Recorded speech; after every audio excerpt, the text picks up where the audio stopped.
Bonjour tout le monde, encore une fois ici Jean-Claude Audette. Je vais continuer mes petites capsules sur la vie du grand Albert Einstein.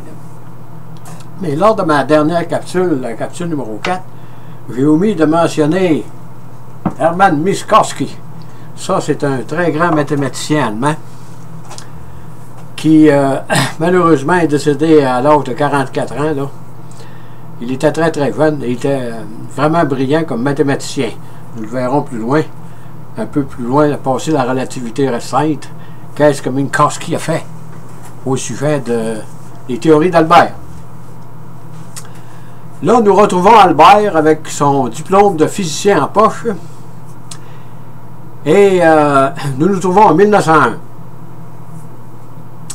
Et à partir de cette date, ayant obtenu son diplôme, ses oncles de gêne ne lui paient plus de pension. Là.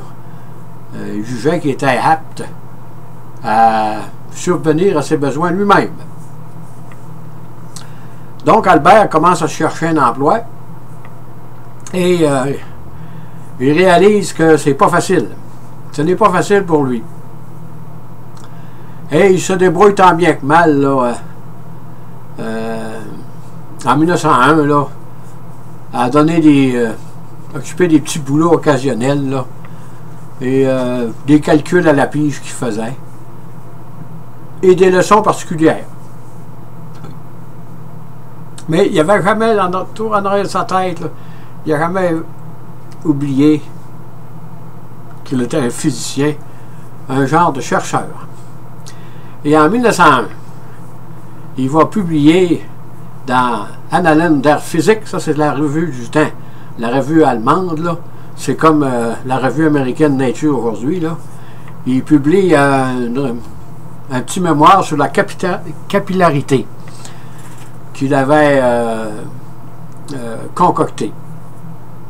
Et pourtant, ça devait être pas plus facile dans ce temps-là de publier dans Annalen der Physik que dans Nature aux États-Unis. Moi, si je soumets un mémoire à Nature aux États-Unis, probablement qu'ils n'en tiendront même pas compte. De toute façon, Albert se cherche un emploi.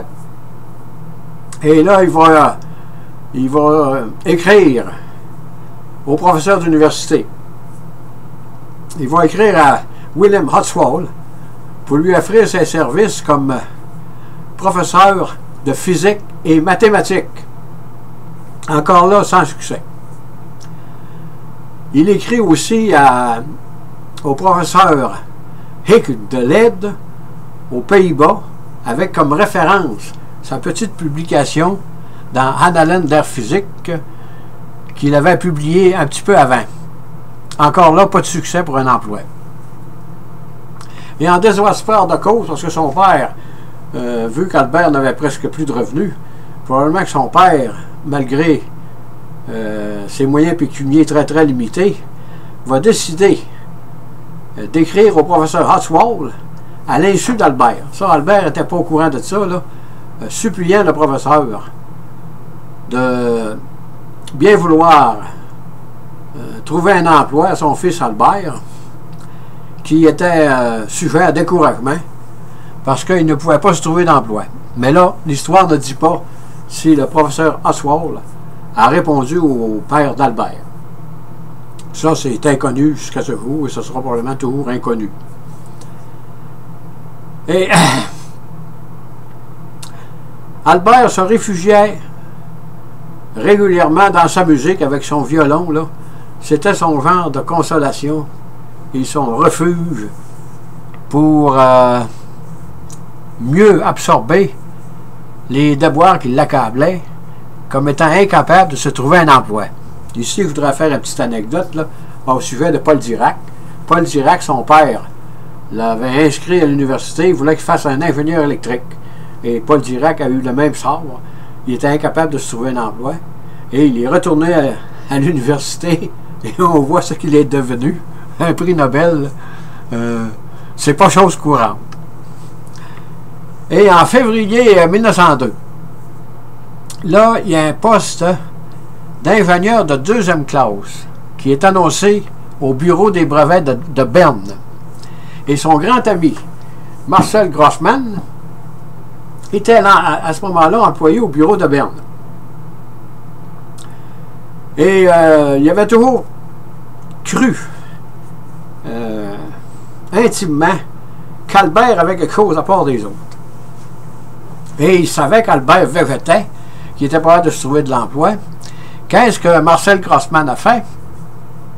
Il a parlé à Albert Einstein, à son père.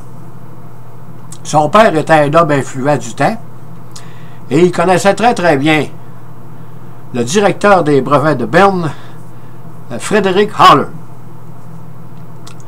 Et suite à cette intervention, Albert Einstein a eu une entrevue avec le directeur des brevets, Haller.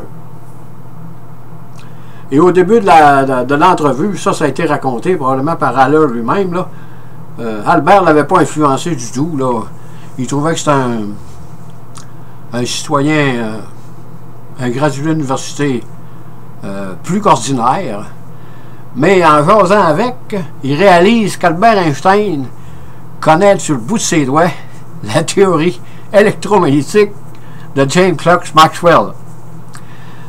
Parce que c'était pas enseigné dans les universités du temps et probablement que le directeur des brevets de Berne avait jugé que c'était un manque, ça. La théorie de Maxwell, c'était important. Et Albert la connaissait sur le bout de ses doigts. Et qu'est-ce qu'Haller a fait? Il pouvait pas, comment je dirais ça, il ne pouvait pas lui offrir un emploi comme ça, là. Ça ne marche pas comme ça. Dans ce temps-là, ça ne marche pas comme ça aujourd'hui. Et tout ce qu'il lui offrait, possiblement, c'était un emploi temporaire au bureau de Berne. Et comme je disais, en 1902, fut annoncé un poste au bureau des brevets pour un ingénieur de 2e classe. Là, Albert a mis toutes les chances de son bord. Il est déménagé à Berne et il a fait son application. Mais encore là, la réponse ne venait pas. Et Albert vivait d'expédients, là, des petits boulots, pour réussir à survivre. Et finalement, le 23 juin 1902, Albert Einstein reçut la réponse du bureau de Berne comme quoi il avait un emploi, mais pas comme ingénieur de 2e classe. Pardon, comme ingénieur de 3e classe. Et c'est sûr que là, Albert, il devait être très très heureux de pouvoir travailler, là. Mais il y avait des émoluments, apparemment, c'était pas très très élevé pour le temps, là. Je crois qu'il y avait 3400 francs par an, quelque chose comme ça, là. C'était pas grand-chose, mais au moins, il y avait un salaire fixe. Et il allait poursuivre ses recherches dans ses temps libres là, sur la physique, comme il l'avait toujours pensé. Et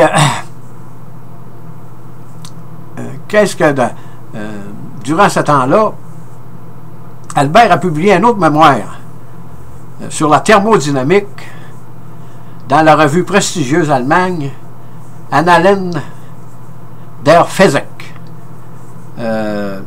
Comment s'y prenait-il pour publier ça dans cette revue-là?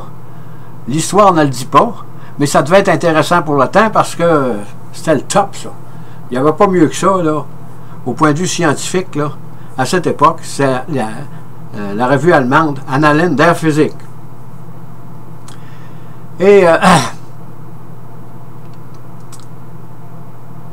je voudrais ajouter ceci là, en terminant. Là, on peut conclure qu'avec cet emploi au bureau des brevets de Berne, c'est là que le génie d'Albert va prendre son envol.